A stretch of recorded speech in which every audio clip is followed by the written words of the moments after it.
বাড়িতে মানুষ যদি না থাকে, হ্যাঁ, মানে কীরকম অবস্থাটা হয় এইটা আমি দেখাচ্ছি। এই যে সিঁড়ি আছে, এই যে সিঁড়িগুলো দেখতেছেন, মানে পরিত্যক্ত, মানে এরকম একটি অবস্থা মনে হয়। এই যে বাড়িতে মানে একটা ভুতুড়ো পরিবেশ, মানে এরকম। যদিও বা আমার বাড়িটা একদম অজপাড়া গ্রামে, ওরকম শহর অঞ্চলে না, হ্যাঁ, যে শহর অঞ্চলে যে হবে আসলে সেরকমটি না। আসলে বাড়িতে মা ছিল না, মা আমার কাছে ছিল, আমি যেখানে থাকি আপনারা জানেন যে আমি কোথায় থাকি।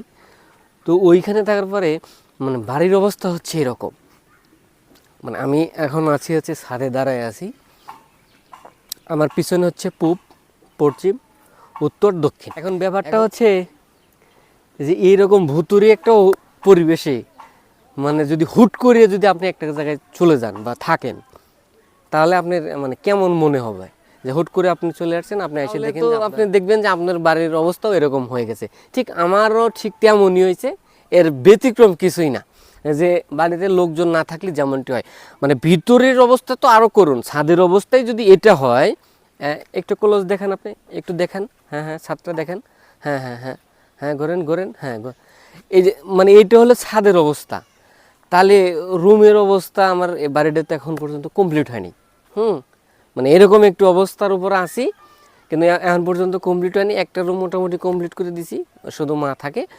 এখন ব্যাপারটা হচ্ছে যে তারপরেও যদি সেই বাড়িতে যদি মানুষজন না থাকে, তাহলে কেমন কেমন হবে, মানে সব কিছু মিলিয়ে একটু ভূতরও পরিবেশ সৃষ্টি হয়েছিল আমার আমার বাড়িতে, মানে সৃষ্টি হয়েছে আর কি এরকমই।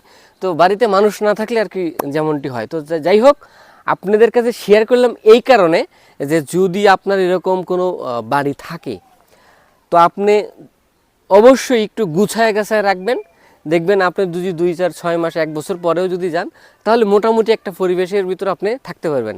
কিন্তু এই যে 2 মাস হলো বাড়িতে কেউ ছিল না, তাতেই হচ্ছে এই অবস্থা। যদি 6 মাস 1 বছর যদি থাকে, তাহলে কি অবস্থা হতে পারে। তো যাই হোক, এই বিষয়টাই হচ্ছে আমি আপনাদের সাথে শেয়ার করলাম।